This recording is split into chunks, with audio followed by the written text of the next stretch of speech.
Welcome to the Uncharted territories. I'm Max. And I'm Tina.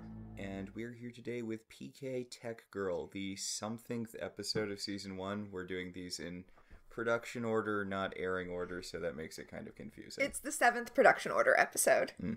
Interestingly, this is the first episode to be shot just as one episode. Before this, they were shooting 2 episodes at a time, which it seems like a bad idea to me. And yet, this is probably one of my least favorite episodes we've done thus far. Okay, so I'm glad you brought that up. I know that I've been anticipating this episode because I love this episode, but I'm thinking maybe you'll like this episode better when we rewatch the series later after you've seen the whole thing. Okay. I think maybe there's a lot of stuff in this episode that is resonant later, because this is one of my favorite episodes. All right. This episode was written by Nan Hagen, who only wrote this episode of Farscape. She wrote some other episodes of Sliders and a couple episodes of Dawson's Creek. Oh, really? Yeah. But this is the only episode of Farscape that she ever did. But this episode was directed by Tony Tilsey. Now, we haven't brought him up before, but you'll all hear his name a lot because he directed a lot of episodes of Farscape, including some of the best episodes. He directed The Way We Weren't. He directed Look at the Princess. They had a lot of fun with the titles of this show, didn't they? I think sci-fi shows in general tend to have a lot of fun with titles. But he's one of the more prolific Farscape directors, so we'll see him. We'll be seeing him a lot in the future. And as far as the direction of this episode, that's another thing I thought was interesting, that you're not caring for this episode that much. Because when we were doing our Once Upon a Time podcast, Welcome to Storybrooke, you always preferred the episodes that kind of leaned on horror movie tropes. And this one definitely does that. This one is definitely... Really? I think of it more as an action movie trope-heavy episode. Well... I mean, they're fighting generic Battletoad people in a smoke and steam factory. Well, I mean, the comparison to this episode is Alien, which is a horror movie in space, but I guess it is also a quintessential 80s action movie. Well, I'd say Aliens, which is when the franchise goes from horror to action horror. Oh, see, this felt much more alien to me. It takes place on a ghost ship. Yeah, but there's a lot of them, a lot of the Battletoads they have to deal with, and they have the weird powers. And there are Battletoads in this episode. Yeah. I never played the game, so I don't know if Battletoads had special powers or not, but they are frogs with superpowers, so... I don't know if they spit fire or not. These Battletoads spit fire. Did you ever play the game? No, I never played the game. Yeah, same. I thought it was just a Saturday morning cartoon. I forgot there was a game that goes with it. Ah. Let's begin. Yes, so we begin with... a super close shot of Rigel's eye, like... Lost style.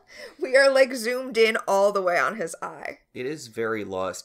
He's going to have a bunch of flashbacks that I guess kind of relate to the main plot, in that this is the ship where he was being held captive when he was first captured. Yeah, this is the first ship he was tortured on. For some reason, his scenes all felt really disconnected from the main plot to me. Huh, interesting. When I think of this episode, I think of his scenes as being the plot of this episode. Even though, when we were watching it, they don't take up a lot of time. But they're the ones that stick with me. Yeah. Now, I have to say, a lot of confidence on the part of the Jim Henson Creature Shop for them to begin on a tight shot of the puppet's eye. Yeah. And it works. It doesn't look fake, so good for them. That's why we ended up seeing this shot redone several thousand times in J.J. Abrams stuff later.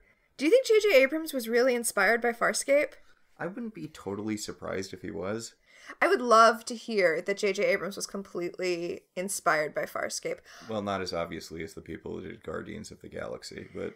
I do feel like... Now I'm going to notice it and be watching for it, but I do feel like there are a lot of lens flares in Farscape.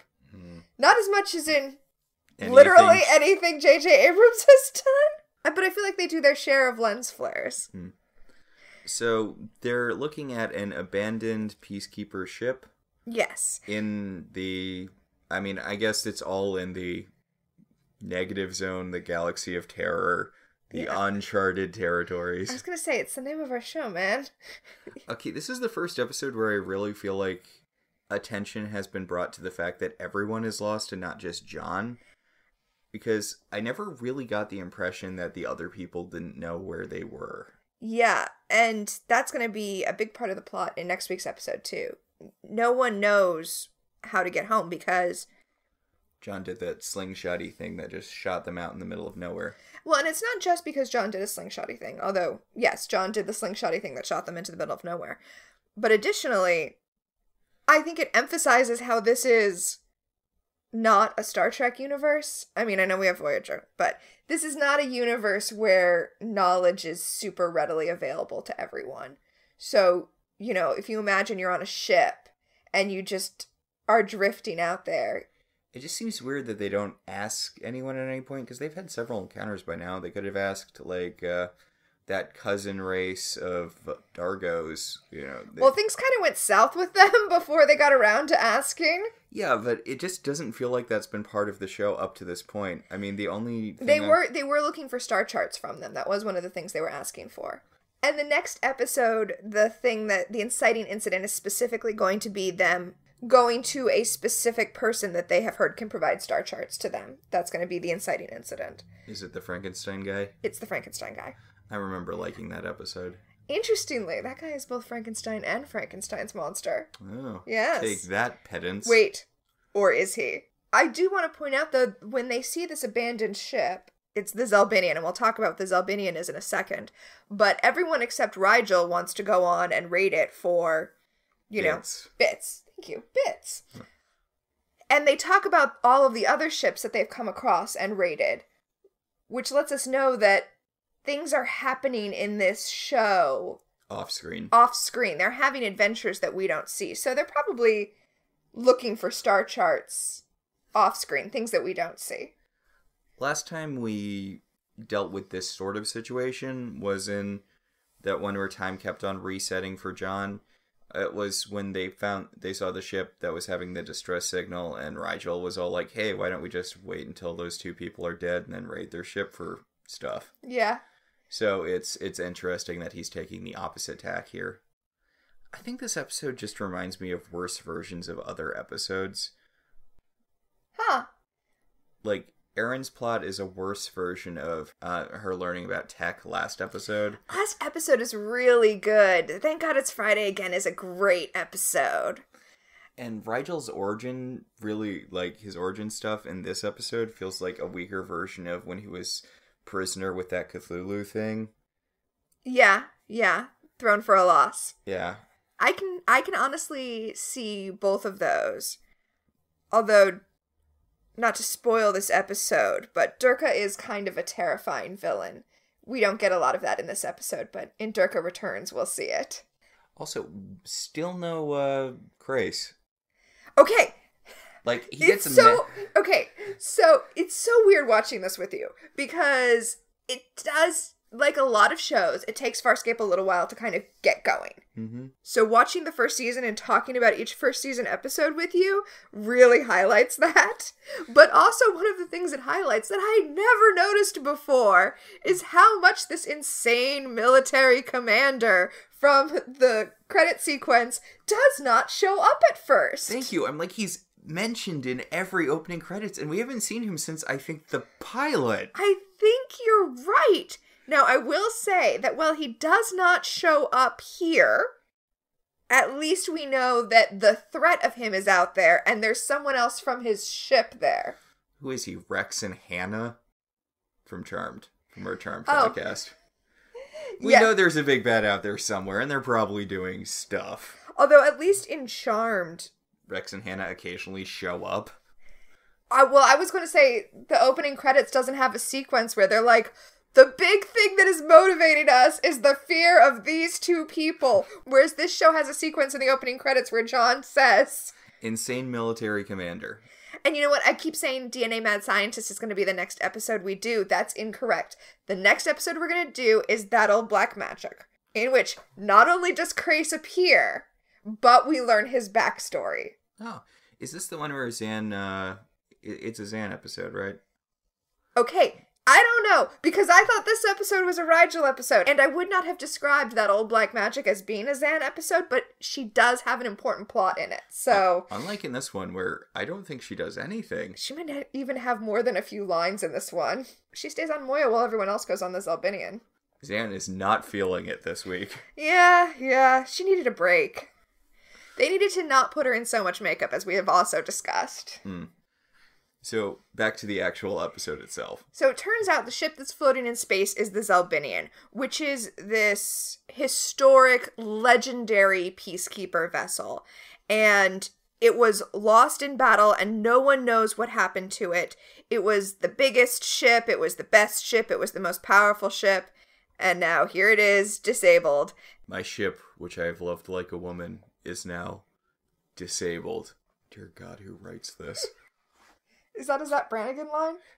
No, it's from the Star Trek episode of Futurama, where Melvar makes them perform his fan script. Oh, yes. I do have to say it's a shame that on this podcast, as opposed to our Charmed podcast, we don't have a which part of this episode felt most like the 90s to you segment. Because Dargo is explaining that he says, the ship is legendary even in my culture. It was thought invincible. And John says, we'll just ask Leonardo DiCaprio about that. Yeah, that is a very timely reference. He must have seen that, like, right before the space mission. Yeah. Right before my big space mission, I'm going to see that James Cameron movie everyone's talking about. For our younger viewers, that's a reference to Titanic. Titanic came out a long time ago, Max. Do you realize that? It did. It's like, what, over 20 years now? Oh my God. Well, it's going to be nothing compared to Avatar 2. Oh, aren't you super psyched for Avatar 2? God. When he's like, oh yeah, it's gonna destroy Avengers Endgame, or... Yeah, I think Endgame beat Infinity War, so yeah. Yeah. And it's like, the original Avatar wasn't that good. Like, it was all about special effects. Well, I'm gonna say, I blame us. And by us, I mean all of us. Because we all knew it wasn't that good. Nobody really cared about the story, which was just Dances with Wolves in Space. Nobody really cared about anything, except we all heard, oh, the special effects are amazing. And the 3D was really good. Yeah. So we all heard, oh, the 3D is revolutionary. You have to see it in theaters. So we all went and saw it in theaters. In 3D. In 3D. And now, for whatever reason, James Cameron thinks it's something we wanted to see. There's a goddamn theme park. Who asked for that? Right? Well, apparently I read this thing about these people who had, like, Pandora depression because it wasn't a place they could ever live, which is really beyond me, because what about that world made you want to live there? Like, it was kind of pretty, yeah, but you have to deal with the incredible creatures like the six-legged rhino, or... I mean, I think the worst thing about living in Pandora would be having to deal with the humans who've shown up to Pandora. I don't get people who got lost in that world. Like, it was pretty to look at for a couple of hours, but... You know, you're right, though. I'm not being fair when I say nobody cared about it, because I think it would be more accurate to say almost nobody cared about it, and the people who did care cared a lot. I remember now seeing people who had, like, intense Avatar tattoos and things like that. But the thing is, like, it left... I'm not breaking any molds here by saying this. It left no cultural impact, though. Yeah, like, that's true. There's no fan fiction. There's barely any fan art. Like, people misremember large parts of the plot. It's not something that gets discussed or dissected or even referenced all that often. It did introduce us all to the phrase unobtainium, though. I think it gets credit for that. Are you sure? Because I feel like TV Tropes had that as a thing before that movie came out. No, I think that's when we started using the word unobtainium, which I will point out is a real element. It's like, to use a TV Tropes phrase, it's an aluminum Christmas tree. Yeah. Something that seems like it must be fake, but is actually real. So, the Zelbinian. Yeah, the Zelbinian. Big-ass ship, very important, very indestructible, except for apparently not. So, they're all going to go and raid it for bits, but Rigel refuses. Because, you know, of his history. Which he has not yet shared, but yes, because of his history. This is a big episode if you like people walking down hallways. A lot of walking down hallways. I think you meant to say it's atmospheric. Like the Blair Witch Project. Wait, did you not like the Blair Witch Project now? Yes, I was not a fan of the Blair Witch What? Project. It was so boring. Oh my god, we'll talk about this later after the podcast. I don't know. I didn't see it in theaters. I feel like it's probably one of the things you have to see in theaters to really enjoy. You know, like, God, what's that movie where there's a demon or something and the guy set up cameras all over the house to record it, and it's mostly just... Paranormal Activity? Yeah, Paranormal Activity. Like, it's mostly just a guy having really boring arguments with his wife until the last, like, 12 minutes. Okay, I haven't seen Paranormal Activity. Okay, I feel like these things are scary if you see them in the movie theater, but if you're watching them at home, you're more likely to get bored and start doing other things. Okay, I mean, that might be. I did see it in theaters, and not just in theaters, but at a special showing in a theater with the guys who made it. So, like, it was an audience that was primed to see it. This is a tangent on top of a tangent, but for people who don't remember, the thing about the Blair Witch Project that I think was so amazing was, of course, the viral marketing for it. Oh, yeah. Where they introduced this, and this is just at the beginning of the internet being a thing. And all of these internet stories are coming out about these kids who were filming this documentary in the woods, and they got lost, but the footage was recovered, and they put it together, and... It's like the original creepypasta. Yes! Oh, exactly! That's exactly. For those of you who don't know, creepypasta is a horror story that's told on the internet as though it was a real event that actually happened and is being recounted later by someone who was involved with it. Like a manufactured urban legend. Yeah. And honestly, after it became clear that this was a movie and this was marketing, it actually became even cooler because then the story of how they made the movie came out, which was essentially... They sent these 3 actors out into the woods and... Harassed them. They actually spent the time in the woods, and they...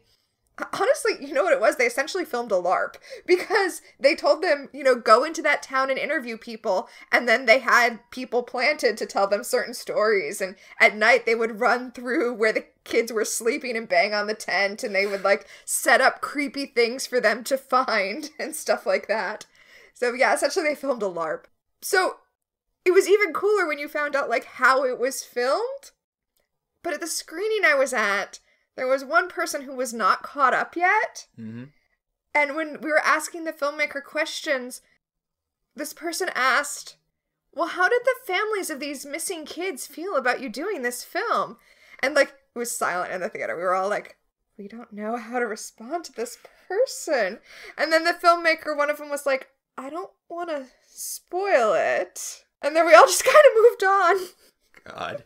That would embarrass me years later if I was that person. Oh my god, I was actually, as I was recounting that story, because it's just a funny story, but as I was recounting it, I was like, God, I hope that person isn't one of the people who listens to our podcast. I mean, whatever, it was the point of the marketing. You know what else had really good marketing? And although, I mean, I also don't think it was that good of a movie, but the original Cloverfield. Yeah, and they did the same kind of thing. Yeah, they had these fake websites for the soda that's in the movie that's, hinted to be responsible for waking up the monster. They had all these backwards recordings you could play if you looked at the right places on the internet. There's even, if you look hard enough at the poster, they have the monster in a reflection in the poster. Oh, that's cool. Yeah, they have half of its face, and if you just doubled this one part of the poster, you could see what the monster looked like before the movie came out. Oh, that is really cool. So, I'm not in the Cloverfield fandom. I'm not sure if there is a Cloverfield fandom. I think they're probably... they keep making them, so probably. But... Well, that's my point. I understand that there is a huge alternate universe of Cloverfield fiction that you can dive into and get really deep into. And I respect that, even though I don't know a lot about it since, as I said, I'm not in that fandom. Hey, we came back to J.J. Abrams again. That's weird. There we go. All right, let's talk about the actual episode, though. Yes, back to Let's get back to Farscape from J.J. Abrams. So, John is talking about, for such a big fancy ship, it looks like a real crap hole. Because it's all run down and stuff. But this is part of his conversation with Erin about the fact that she grew up on a ship.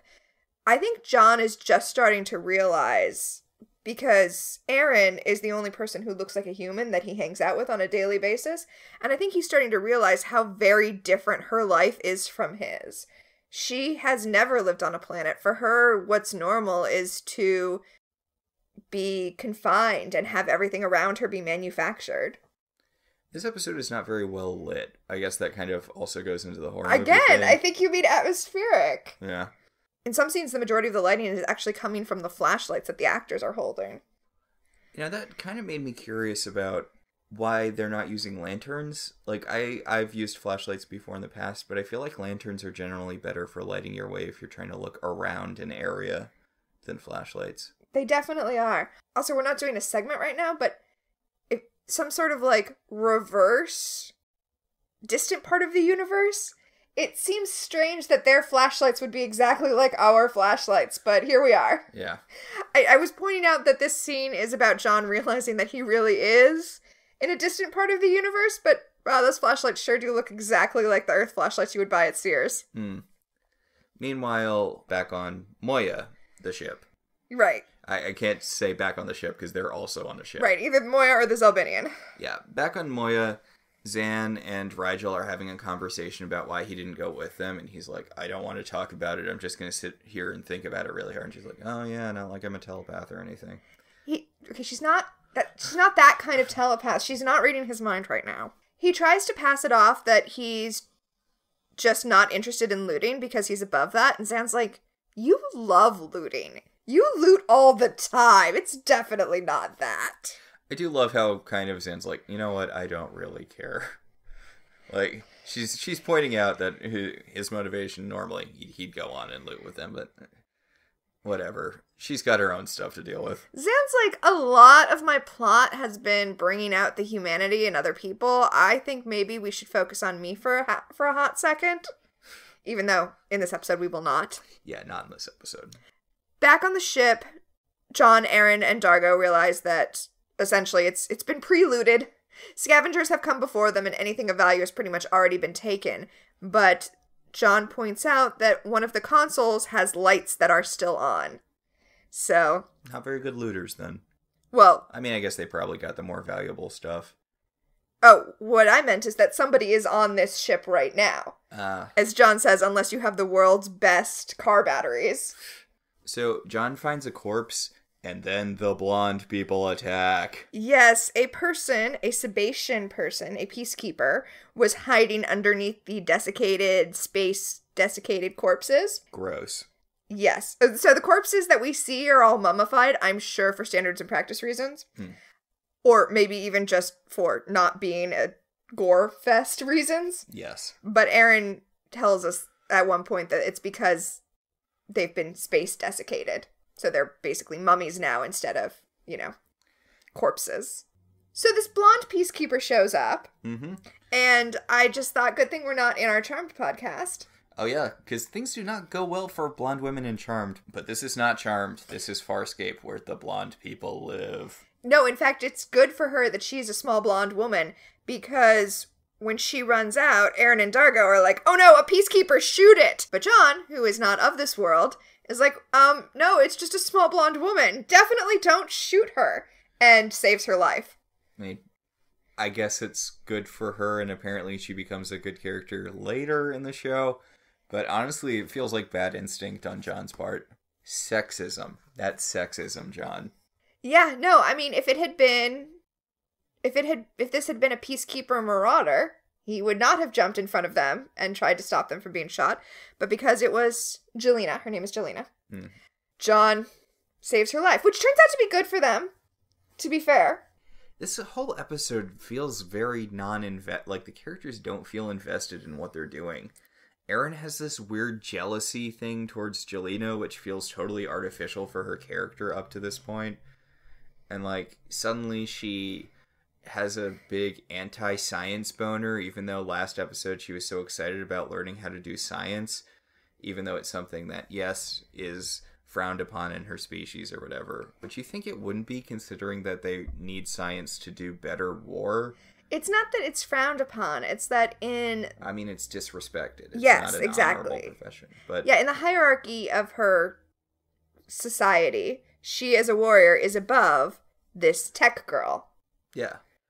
But, like, she was so excited about learning tech last episode, it feels weird that she's like, oh, she's a lowly tech girl. Also, like, your warrior shtick doesn't mean crap if other people have better science than you. I mean, that is accurate. But she's also used to being in a place where they have the best tech, and it's not really a question. When we come back from credits, Aaron is interrogating Jelena about who she is and why she's there. And Jelena claims that she's a tech girl from Krace's ship, and that she is there investigating the ship just like they are.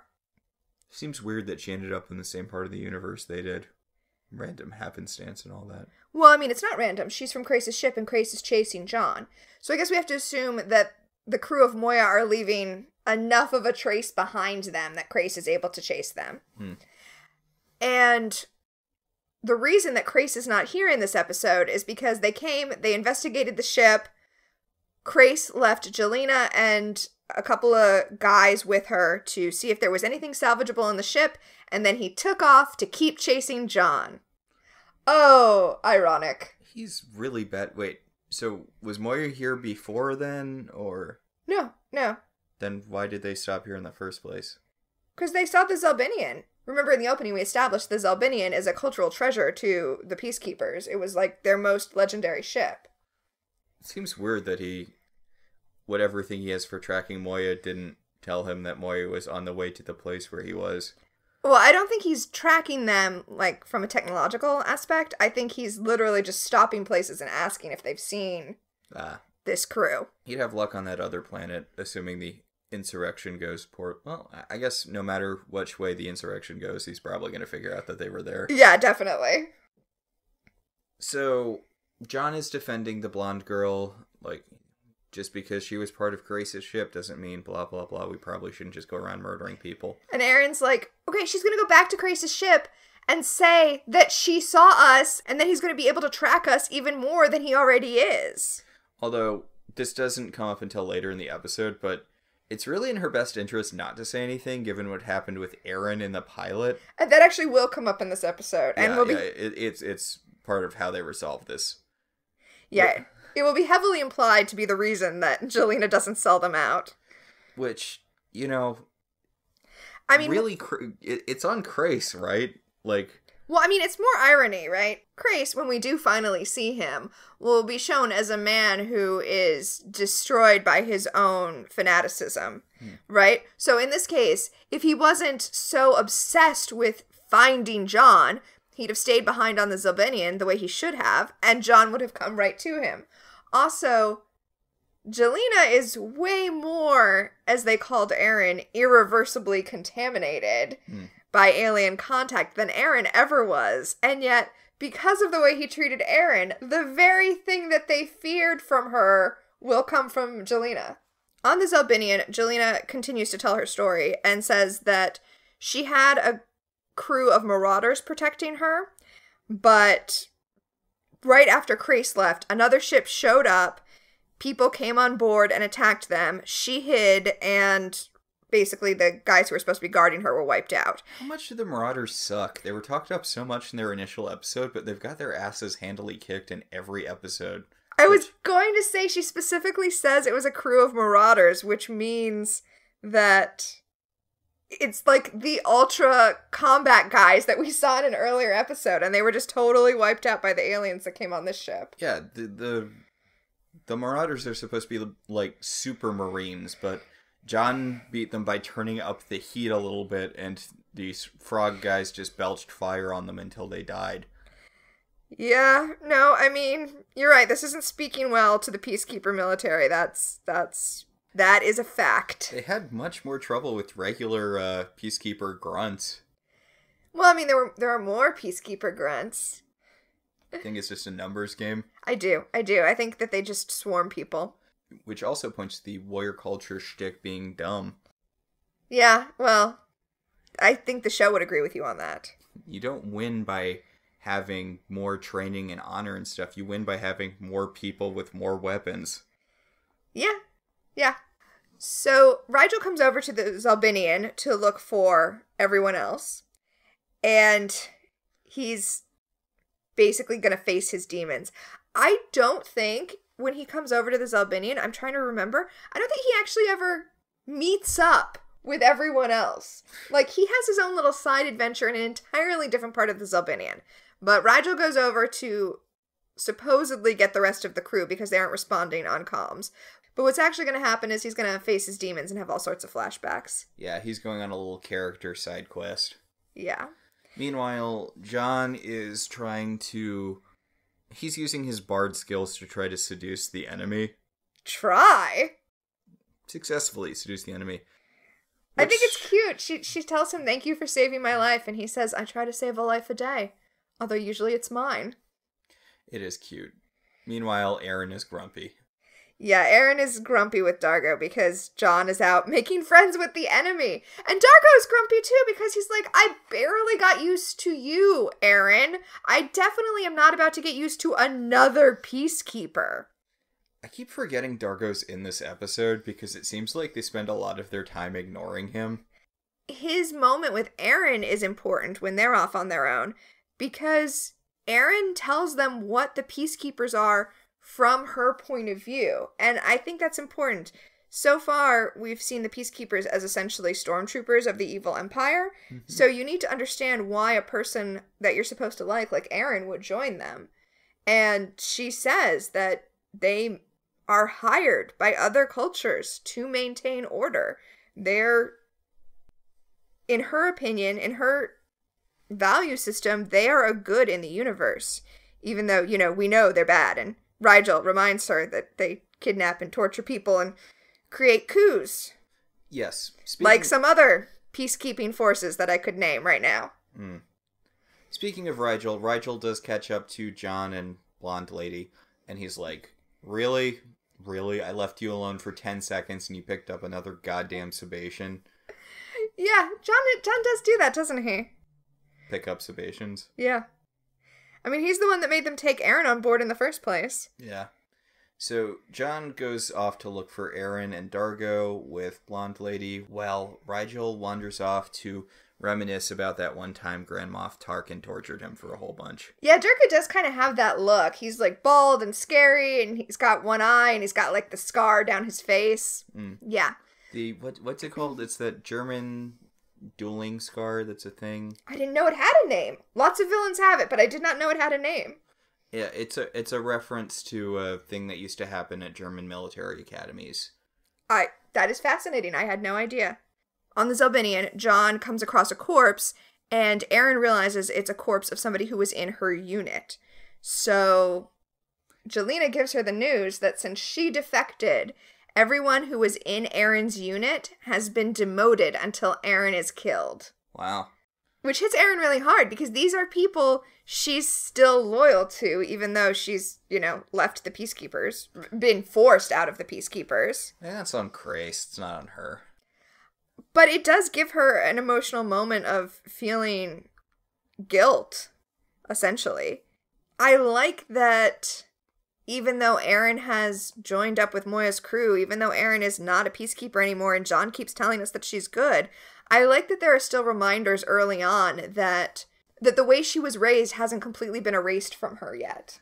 I do kind of like the non-sympathy John has when she's talking about, oh, this is my fault. John's like, yeah, well. Right, because John doesn't care what rank these stormtroopers are. Fairly, right? They're the bad guys. And Aaron hasn't completely come around to, wait, these guys are the bad guys. And I think it's interesting that the show lets Aaron be the protagonist of the story as she comes to the realization over several years that she was one of the bad guys. Back on Moya, Zan does the one thing she does in this episode and realizes that there is a ship out there that's trying to stay just out of sensor range. Uh-oh. It's not Crace, though.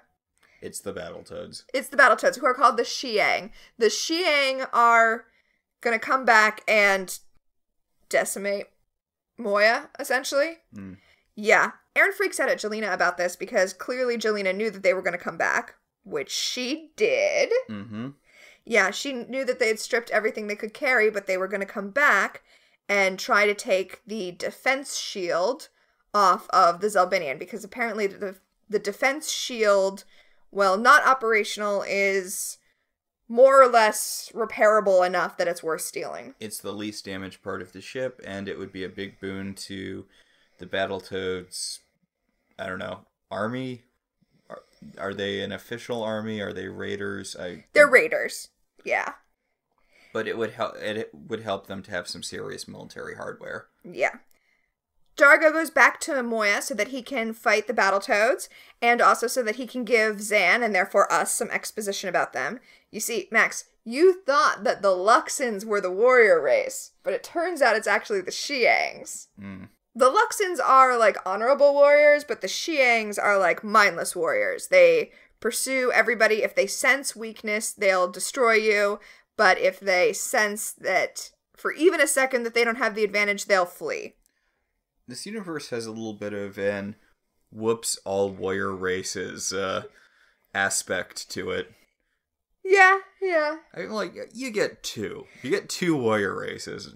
Well, I mean, we're in the Uncharted territories, so we're essentially in the Old West. So Everyone's an outlaw situation. Yeah, exactly. Back on the Zelbinian, John and Aaron and Jelena are talking about whether or not they can reactivate the defense shield, whether or not they can fix it and therefore protect Moya when the Xiangs start firing. You know what this is, right? What? Something's wrong with the ship? Something's wrong with the ship. We have to fix X with the ship. Okay, to be fair, this is not something's wrong with the ship. Leviathans have no natural defenses and no natural weapons. They are cargo ships that can live in space and travel for long, long distances. But they are not battleships. I suppose technically this isn't X is wrong with the ship, we have to fix X. But it is basically X is wrong with the ship. It's the same flavor. Yeah. Jelena tells them essentially that to fix the power conduits that power the defense shield, they're going to have to reactivate all of the batteries in sequence, which means that it's going to take time. It's going to take like 8 hours, which they don't have. I think she says 8 arms. Arns. She does say arns. I avoided saying arns because I know you have so many issues with arns. Hours. Yeah. It's 8 hours. But yeah, that's how long it's going to take to get it going. Well, it's just their thing for temperature was so clever. Yeah. It was optimal. Like optimal, and then it was like optimal plus or optimal minus. Like, I really liked that as a like unit of measurement. Yeah. Well, I would say the fact that the translator microbes don't translate ARNs means that it is actually not exactly 60 minutes. Yeah, it's probably like, I don't know, 54 or 72 or something. I'm going to say it's 48. Specifically because that is the length without commercials of an episode of dramatic television. So that's my headcanon right now. I'm just going to say that an ARN is the length of an episode of Farscape without commercials. Fair, yeah. I can see that.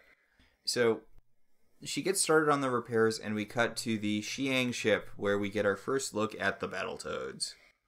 Yep. The Battletoads are on their own industrial-looking ship. Lots of steam. I was going to say run down, but it's not run down. It's just industrial-looking. And they're really excited to have come across a Leviathan, because even though Leviathans don't have any defense capabilities or any offense capabilities, they are apparently ships that are great enough and powerful enough that these guys are super psyched to steal one. So, Dargo tells Zan that if things get damaged enough, they might have to retreat onto the what's-it-called? The Zelbinian. The Zelbinian.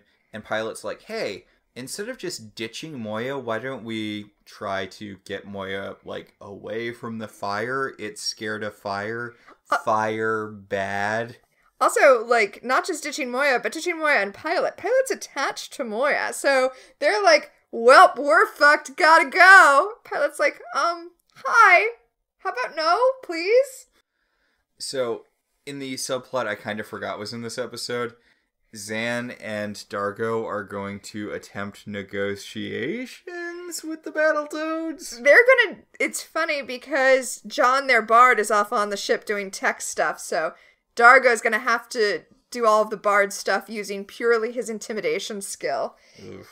he gets really angry at how frustrating the situation is and just starts screaming and cursing in Luxon. And Zan's like, oh, I know. And she opens a communication channel between their ship and the Xiang ship.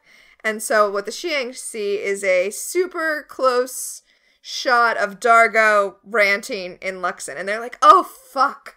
It's a Luxon. We don't want to get a Luxon mad at us because they're a warrior culture. You're also a warrior culture. What? Why are you scared of him? He was scared of you. Choose one. Well, I mean, presumably if they were evenly matched, a Luxon would win in a fight with a Xiang. So now the entire plot with Dargo and Zan is going to be bluffing the Xiang into thinking that they are evenly matched. You know, I would definitely take the fire belch thing over the tongue venom. Really? Yeah. Okay, but see, the tongue venom knocks someone unconscious. So I think it's more useful than the fire belch, because the fire belch just burns people. But you can use the tongue to knock someone unconscious that you don't want to kill. Well, I mean, you can use the fire belch to, like, do other things, though. Like, light a candle? Or get through doors, or start a fire in case you need one. Okay. I mean, I guess you wouldn't if you were amphibian and therefore, you know, preferred cold. Okay, no, I can see that. Okay. I still would rather have the tongue knockout. I'll take the tongue knockout. You could have the fire belching. Okay. And then we'll, like, team up and it'll work out. This is how we're splitting it. That's how we'll split it. Although, I mean, honestly, I'd probably take Zan's thing over, Yeah. I don't know, fire belching is pretty tempting. So, once they cut communication with the Xiang, Zan tells Dargo that he's got to lie to the Xiang. He's got to tell them that they have a military force behind them that can take them. And Dargo's like, as a warrior, I would never lie to an enemy. What? Spoilers, that is itself a lie. I don't think that's even consistent with stuff we've seen from Dargo thus far. Or that we will see from Dargo. This is kind of the lone moment where he's like, no, definitely I'm not going to lie to the enemy. And Zan's like, but it will save our lives if you lie, and who cares if you lie to a fucking Xiang? And Dargo's like, I thought you were a priest, which is weird to put some sort of universal morality on the concept of lying to save your life. Yeah, also, she's an anarchist. That's why she was in jail. Right? So meanwhile, John is having sexy times with Blonde Lady. Yeah, Jelena and John are sharing a moment where Jelena has sent Aaron off to get some more supplies that they need. And Jelena explains that she doesn't actually think she can reactivate the defense shield. It's too far gone. She only told Aaron that so that Aaron would not kill her. And John says, we're not killers. Wrong. Yeah, you all are killers. Even you, John. And Jelena does say, she's like, you killed Crace's brother. Which, to be fair, like, that's not his fault. That's not on him at all. And he does explain to Jelena, he's like, he crashed into me and died. Like, that was... Yeah, like, if someone runs onto the highway and gets hit by a truck, you don't blame the truck. I mean, even more than that, if, like, a truck... Okay, so essentially what happens is, if, like, a truck runs a red light and hits a Camry, and against all odds, the guy in the truck is killed and the guy in the Camry survives, you don't blame the guy in the Camry. Yeah. I mean, honestly, it's more like if a VW bug was... It's more like if... No, that's good. It's literally, he was sitting there in space and Grace's brother ran into him and blew up. And that's not on him. Yeah, and as we talked about in the pilot... Crace's brother had plenty of time to change course. John was sitting there for a hot minute before Crace's brother's ship hit him. Yeah, he didn't appear out of nowhere. He was just sitting in space. This isn't even a Wizard of Oz thing. Like, it's not John's fault Crace's brother was an idiot. Did we talk, though, during the pilot about how much it's supposed to be a Wizard of Oz thing? We did. Okay, because, I mean, it is a Wizard of Oz. It's literally a Wizard of Oz thing. But Yeah. yes, it's not a Wizard of Oz thing. So... I never thought before about how much the wormhole is essentially a tornado. Yeah. Yeah. I mean, we talked about the other Wizard of Oz aspects, but I hadn't thought about how the, like... Okay, so, obviously, John is Dorothy. Right. Who's... okay, so John is Dorothy, Grace is the Wicked Witch of the West. Is Moya Glinda, or is she the Ruby Slippers? Moya is the Ruby Slippers, and Pilot is Glenda. Okay. Alright, so Dargo would be the Tin Woodsman? Or would that be... No, that would be Aaron, because she needs a heart. Yeah, Aaron is the woodsman. She needs the heart. Dargo is the lion. He needs the courage. And Zan is the scarecrow? Okay, it kind of falls apart breaks, there. Yeah, it breaks down eventually, but... Back on Moya, or back in the Ruby Slippers, Dargo and Zan are trying to convince the Xiang that they have a whole crew that's there and ready to take them down. And the Xiang's like, yeah, I think it's just the two of you. And Dargo's like, well, fuck you. I think it's just the two of you. Yeah, it's basically bluff check, bluff check, bluff check. Yeah. It's just bluff checks all the way down. While Dargo and the Xiang are doing this bluff check, Zan is staying off screen because Delvians are not as intimidating as Luxans, which is a mistake that you only make once, I will say. Yeah, okay. Oh, no, we're so scared of the, knockout tongue people, but not the can kill you with their brains people. I mean, they do have to be in physical contact with you to do it, and only high-level priests can do it, but... Kill you with your brain. Wait, yeah. Does Zan have to be in physical contact? I thought her thing was that she could do it without being in physical contact. No, she has to be in... Well, I don't know if higher levels than Zan can do it without being in physical contact, but Zan has to be in physical contact.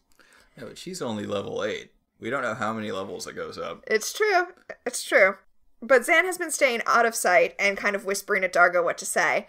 And when the conversation is ended and communication is cut, Dargo is, I think, rightly annoyed. He's like, please don't stand off to the side and tell me what to say when I'm in the middle of, like, really tense bluff checks. Yeah, seriously, you're not being helpful. But he also says that he thinks that essentially they've done as many bluff checks as the game master will allow, and at some point it's going to come down to a shooting fight, and that's probably the next time they have a conversation. Meanwhile, John and What's-Her-Bucket are having no chemistry. I think John and Zelina have plenty of chemistry. John and Zelina's a thing I'd like to see. Oh my god, right? No, Jelena. John and Jelena. Oh. 2 soft J sounds in a row. It's hard to say. But John and Jelena are having chemistry. Our couple name is James. For Jenna and James. Yeah. Jelena got a spark in her eye because peacekeepers are too badass to wear goggles while they work, apparently. So this gives John the opportunity to get, like, super close to her face and, like, look into her eye. He had more chemistry with Blinky Lady from last episode. The albino Blinky Lady. I mean, to be fair, she was pretty awesome. Rigel's back on Moya now, but he's having more flashbacks about being tortured by Durka on the Zelbinian. And Zan's like, hey, shut up, you're freaking out the DRDs.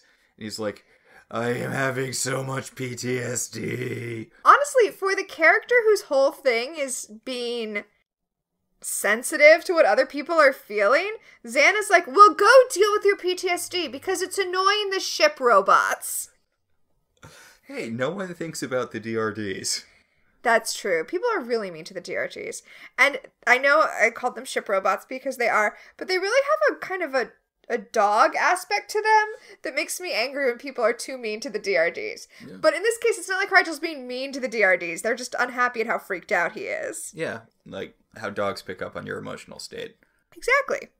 Meanwhile, the main frogman is upset with his frog lieutenant for not frog murdering the right people the right amount. Yeah, one of the frogmen murders the other frogmen to take command of the ship because they disagree on how to deal with the Leviathan. Just so that you know what kind of people the frogmen are. They're basically Mirror Universe Star Trek people. Yeah, I don't get why they're not just invading Moya.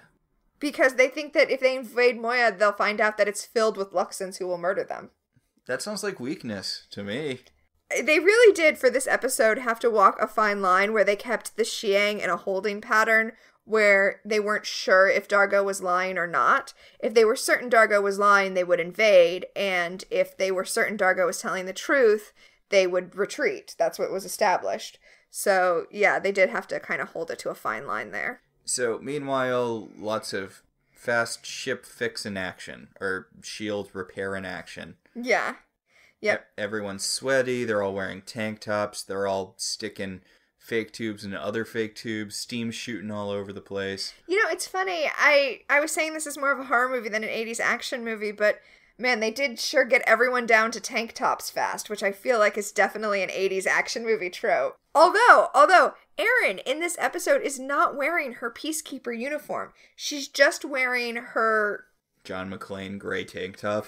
Yeah. Well, actually, I was going to say her Sigourney Weaver gray t-shirt. I feel like Erin has given me some real Sigourney Weaver action in this episode. So they get the shield up right before the frog ship belches a fireball at Moya. Yeah, they do the dramatic thing where the missile is fired as the shield is generating around them. So just in time to block the missile, the defense shield comes together and saves the day. I do kind of enjoy the fact that the frogmen's ship does the same fireball belching that the frogmen do. Yeah. It's like flying around in a spaceship shaped like your head. That actually sounds amazing, honestly. And you know what? In space, you don't need aerodynamics, so I think more human spaceships should look like giant human heads. Think how horrifying that would be in space. It'd be like that Eddie Murphy movie, Meet Dave. I was thinking it would be like that episode of Rick and Morty with the giant heads. Yeah. Show us what you've got. Exactly! Back on Moya, Pilot reports that his scans show that while the defense shield is up, there are gaps in the defense shield. There are places where... It's like a colander. Yeah. It's a defense colander. I was actually thinking, essentially, even though these are the good guys, they have the exhaust port problem now. Yes. Erin is looking real, I mean, you were right on the money there. She's even got the big gun thing from Aliens. Yep. Erin is definitely Sigourney Weaver in this episode. She's Ripley. Yeah. Talking about what to do with the defense screen, John suggests, because Jelena lets him know that the defense screen is actually made up of two different screens that are activated at the same time. So John thinks, well, to cover up the holes, let's install one of the screens on Moya instead of here on the Zelbinian. So one of the screens will be active here on the Zelbinian, one of them will be active on Moya. They'll both be stretched over both of us, and all of the holes, all of the gaps will be filled. And Jelena is like, well, as a peacekeeper, I'm pretty much trained from the moment I was born to not put peacekeeper technology onto an enemy's ship. Technically, Moya is still a peacekeeper ship. Well, a ship that's crewed by the enemy? Yeah, but she's still technically owned by peacekeepers. Well... If someone steals your car, it's still your car. Sure. Although that is not the loophole that Jelena finds. The loophole that Jelena finds is in John's deep brown eyes. She's like, I will do it for you. Because your bard skills have once again saved the day. Yeah, it's true. Bards are more important than you think they are. You have definitely seduced the enemy. I will install a defense screen on Moya. Meanwhile, the Battletoads are talking about how they need to go and take care of this personally. Well, the Battletoads have also discovered that there are holes in the defense screen. So they're going to get into their ships and they're going to fly through the ever-shifting holes in the defense screen and land on Moya and kill what they are pretty sure is now just a single Luxon. I feel like there's a different version of this episode where the shield's holes shift and they just cut all of the frog people in half. Yeah, there definitely is. Like, Moya turns slightly to the side and just... Yeah. Jelena is working on taking out the defense screen now so that she can put it on Moya. And she kind of trips while she does this and falls on top of John, you know, like you do. That's Erin's move, and also John's move to Erin. Those two are like Bella Swans at each other all the time. Yep. Jelena stole the Bella Swan move, and she's like, hey, you're pretty hot. And then the two of them start making out. She's kissing his forehead. She starts by kissing his forehead. Then they start making out. So I guess kissing is a thing on, Yep, Peacekeeper's kiss. Huh. Yep. Yeah, so John and Jelena go rat hole to rat hole. And Erin shows up with two giant, heavy, like, tech pieces in her hands and is like, oh, okay, I see how it is. I'm doing the work and you two are just gonna stay here and make out. Also, Jesus fucking Christ, Claudia Black, those biceps. Yeah.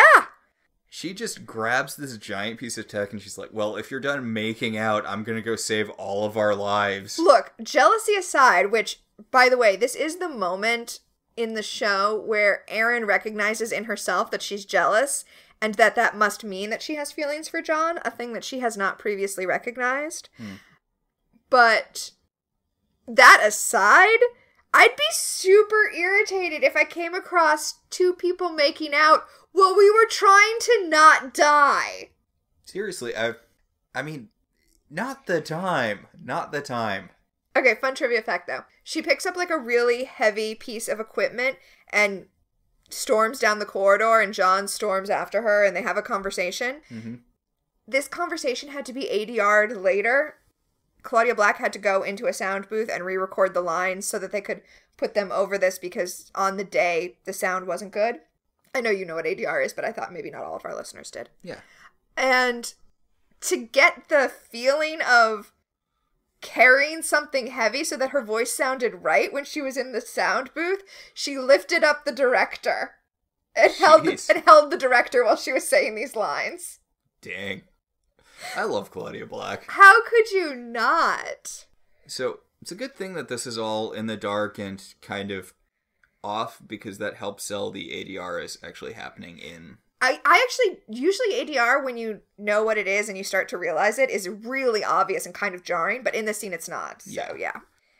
Anyway, John is, like, trying to defend himself. Essentially, he's trying to say that... What, you never get horny? Yeah, he's trying to say he was so horny he couldn't help himself. And he says to Erin, like, hey, haven't you ever seen someone and you just had to, like, mac on them? And Erin's like, okay, when I first met you, I thought maybe, but... And John's like, whoa, are we talking about us now? Because I was not talking about us, but if you want to talk about us... Which, really, John, I mean, you're always falling on top of each other. Yeah, the first time you met, she literally pinned you to the ground with her crotch.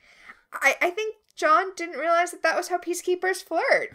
I think he was just like, wow, this woman really does not like me. Which, I'm going to be honest, is refreshing. It's refreshing that John was like... just being friendly with her without thinking that there was something that was going to happen between the two of them. But now he knows that something might happen between the two of them. So it's basically a gender-flipped version of Deanna Troi and Worf. How do you figure that? Because she shows her affection through violence, and John's empathetic, and... Oh my god, you're right! Yeah. So, wait, is Jelena Riker in this scenario? I guess, yeah.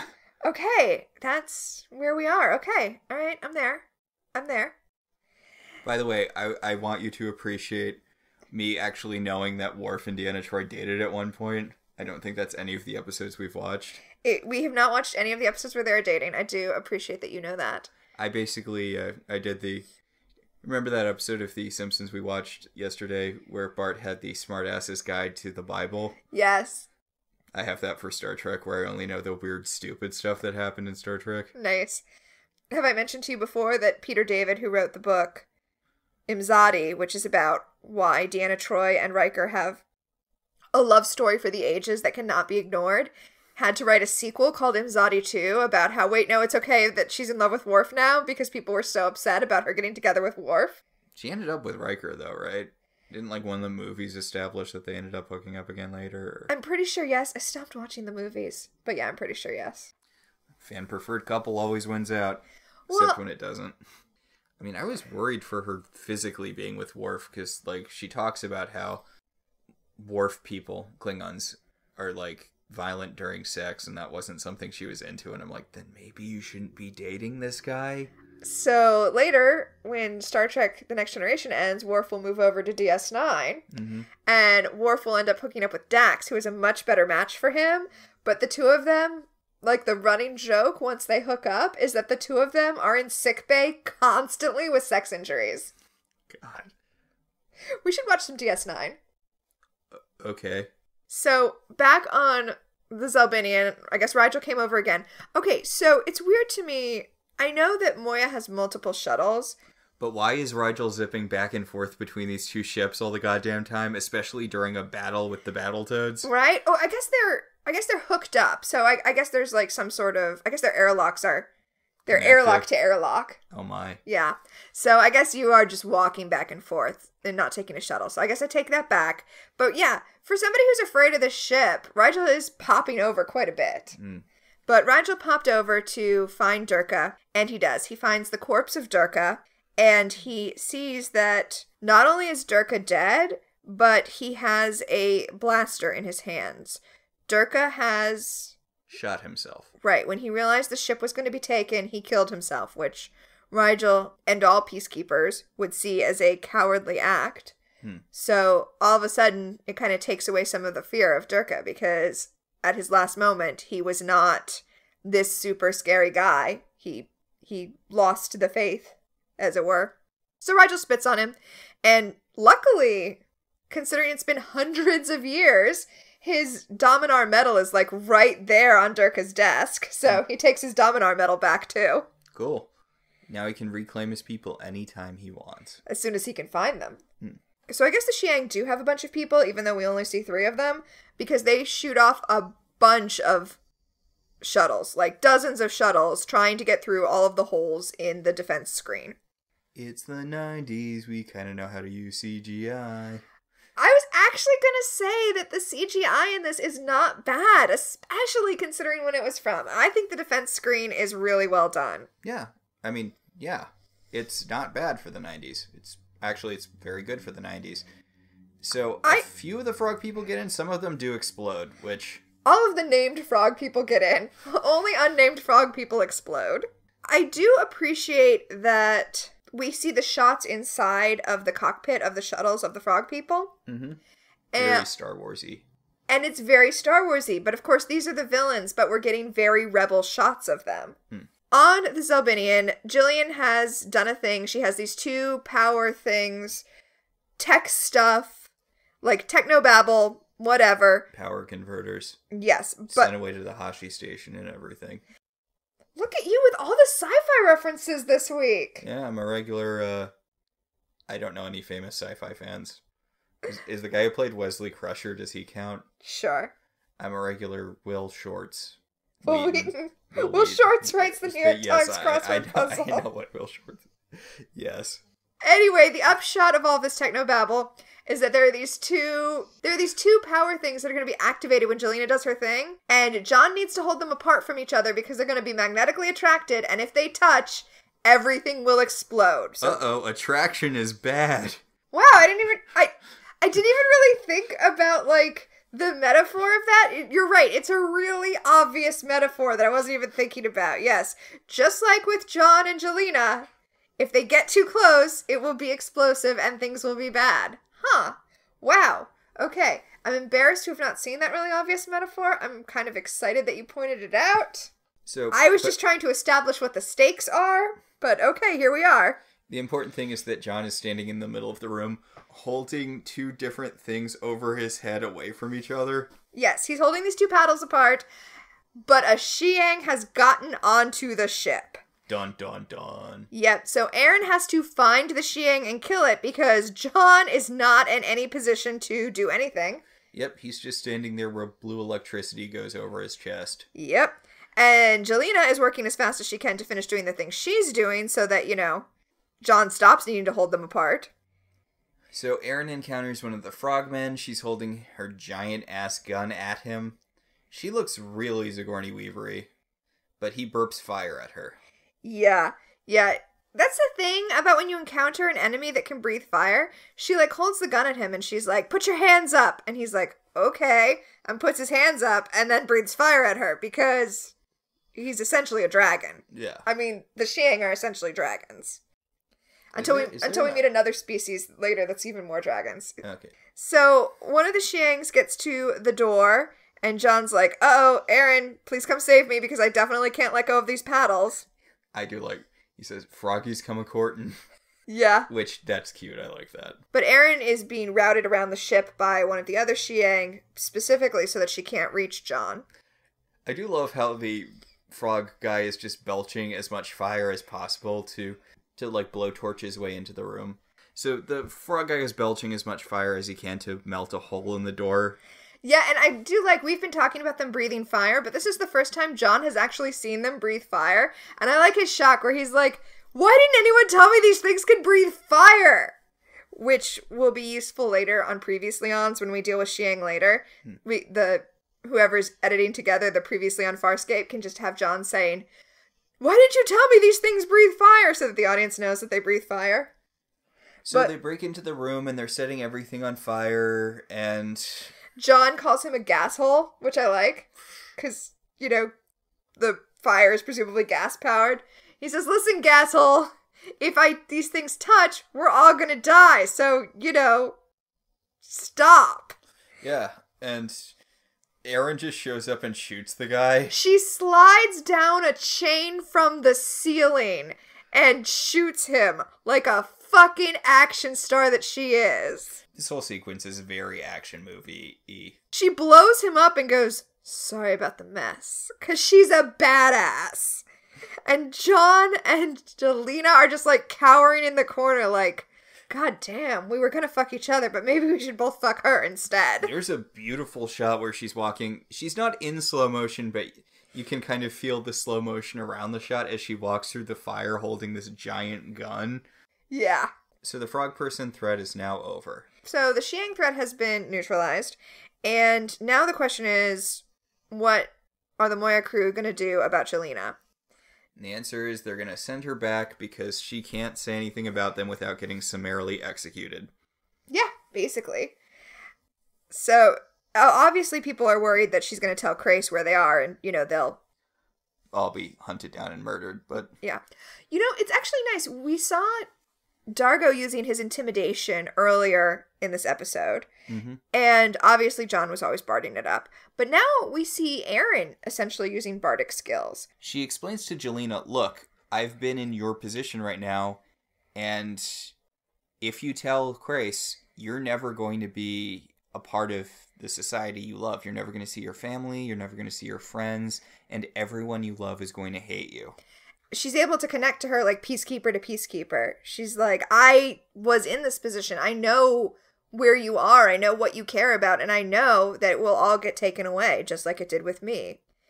So they go ahead and they have Jelena send a distress call to Crace so the Xiang will actually take off instead of loitering off to the side like they've been doing. But obviously Moya's got to take off because, Crace. And the Xiang have this moment with Dargo where they're like, okay, you obviously didn't have a whole crew, but you bested us with your brain, which I guess is honorable, but we will totally kill you next time we see you. And then they take off. Meanwhile, they're debriefing Blonde Lady. Yeah, that she's gonna have to lie for them. But she's cool with it because she has a giant space boner for John. And also she doesn't want to die and lose all of her friends and family. It's cute. Jelena gets both a moment with Aaron where she's like, hey, I respect you now, even though before I met you I thought you were a terrible traitor who deserved to die, but an excellent traitor. Yes, you were an extraordinary traitor who deserved to die, but now I see that you're cool. And then she has a moment with John where she's like, man, I would love to date you, but our circumstances are going to be really bad for that. We're not missing much. John is like, well, you could stay on the ship with us, which I'm sure everyone else would really love John. Yeah, bring another peacekeeper on board.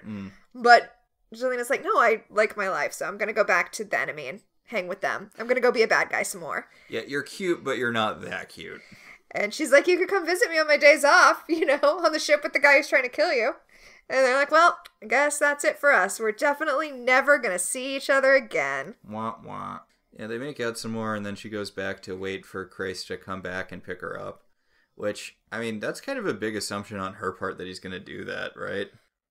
God, I hadn't thought about it, but yeah, you're right. Well, I think it's not so much for her as to protect the Zalbinian, which, as they have pointed out, is a peacekeeper treasure. So it's more to protect the Zalbinian from the Xiang than to protect this one grunt. So now that he's debriefed Blonde Lady, John goes to debrief Aaron, and they have a little exchange about human greetings. Well, John's like, hey. She's like, why do you always say hey? What does that even mean? And he's like, it means that I'm putting the ball in your court so that you can talk if you want to, but not if you don't. And she's like, okay, I don't. He's like, Okay, so now I'm actually going to make you talk because that's not a satisfying answer. He talks to her about how she did a good job murdering all those frog people, and she's like, well, if I had done a better job, then you probably wouldn't have had all that free time to make out with What's-Her-Bucket. Okay, I really like this because Aaron's like, I don't like being ambushed. And John's like, well, you still came down that chain like a boss and killed everybody. And Aaron has to specify, no, she didn't like being ambushed by her feelings. And I just love this distinction, right? As a peacekeeper or soldier, being ambushed by enemies is fine because she can just shoot them. But emotions suck. Oh no, emotions. Look, John's specialty is emotions, and Aaron's weakness is emotions. So really they make a good team. So John goes, blah, blah, blah, human stuff, blah, blah, I miss my old life, blah, blah. And she's, so look, I can relate to you because I miss my old life. Except your old life is still out there. They just all hate you. Well, I mean, John thinks about it for a second, because the two situations aren't really as analogous as you'd think upon first look. Right. Well, so he's just looking for a way home. So he's like, yeah, I am looking for a way home. But now I'm going to imagine what it would be like if I got home and everyone was dead. Which is essentially your scenario, right? You know where your home is, but you can never go back there. I mean, the thing is, it's not her scenario. Yeah, but I mean... It's everyone who ever loved her hates her now. Well, I mean, that's the analogy that John can come up with, right? Because he can't imagine people hating him. Mm. And I think that John gets a moment of empathy here. The kind of thing that's usually reserved for Aaron, where he's like, oh, wow. Yeah, your situation's terrible. Huh. Sucks for you. Credits! I think that kind of...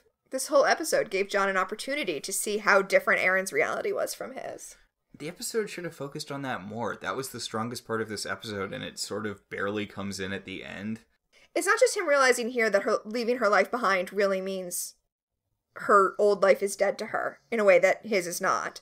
But also him realizing when they first got on the ship, oh, this is what your life was before you met me.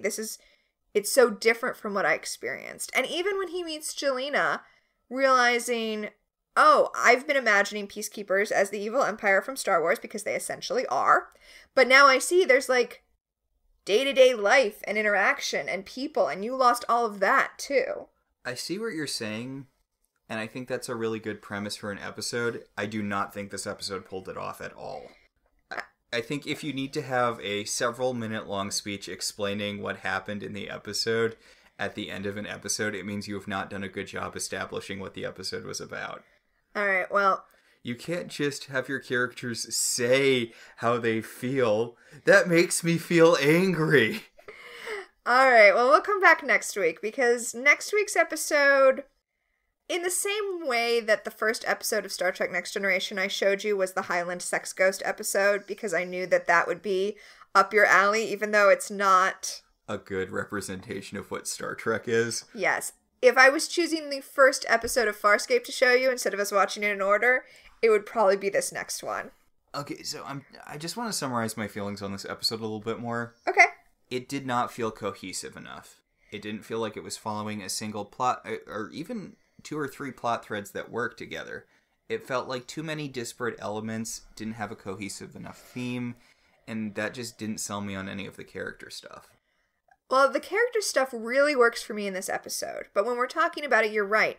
Thematically, it is all over the place. I mean, we have Rigel's weird thing, which gets barely any time. Not that I'm complaining, I don't care about Rigel. But I feel like the frog person stuff just took away from what should have been an emotional, introspective episode. Yeah, I think they could have done the whole episode without this outside threat. I think they could have had a different way to force them to work together and spent more time on emotions and less time on fighting. Although, I'm not going to argue about Aaron coming down that chain. That was very cool. That was a very cool part of the episode. But this episode super did not work for me. Interesting. Well, let's talk about our segments. All right. So our first segment, A Distant Part of the Galaxy. Yeah, A Distant Part of the Universe, where we talk about what in this episode felt really alien to you. All right, so I really like, it's such a small bit, but I do really like Erin talking about the fact that she grew up on ships. Like, it really kind of pulled into relief how different her life is from John and how different Sebastians are from Earth people. She's like, I did not grow up on a planet. These are not things I grew up around.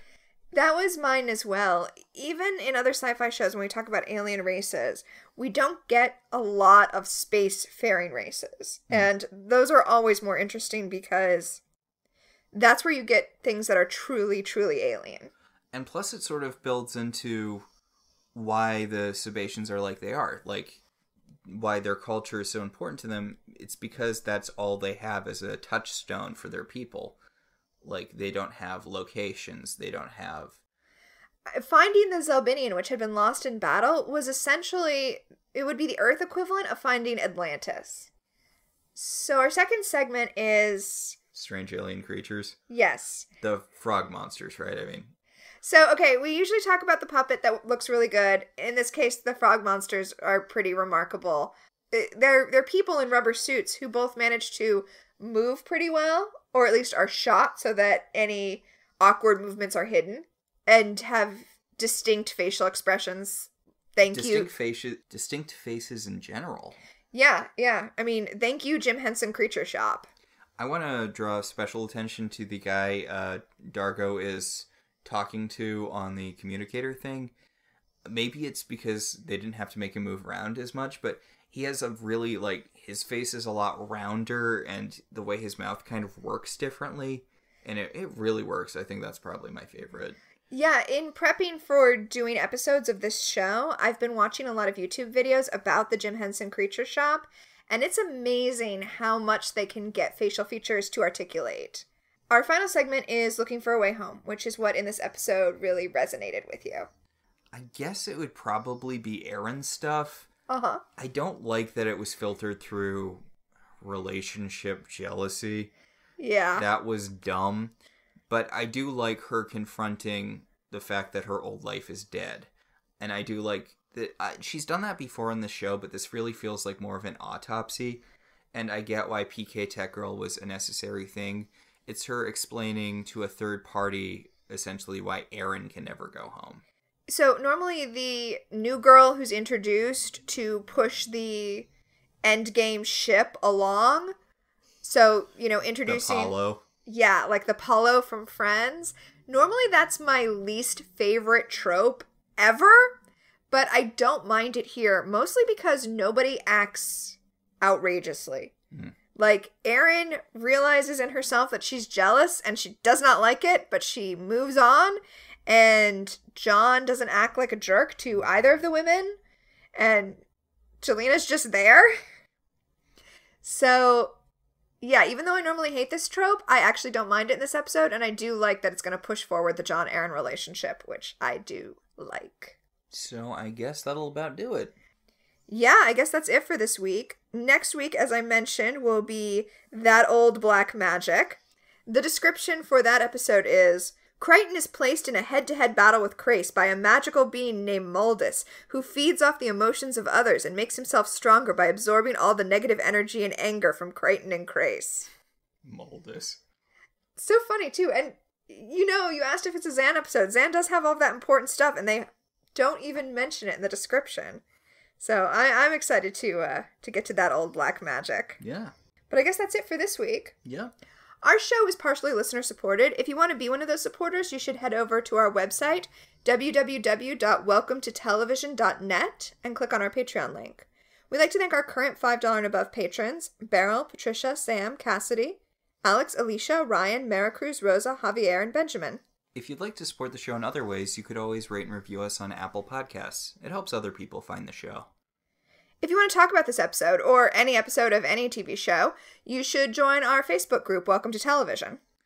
We can also be contacted at I Love TV Zines on Twitter, or at ilovetelevisionzines@gmail.com. So until next time, I'm Tina. And I'm Max. And this has been Welcome to the Uncharted Territories.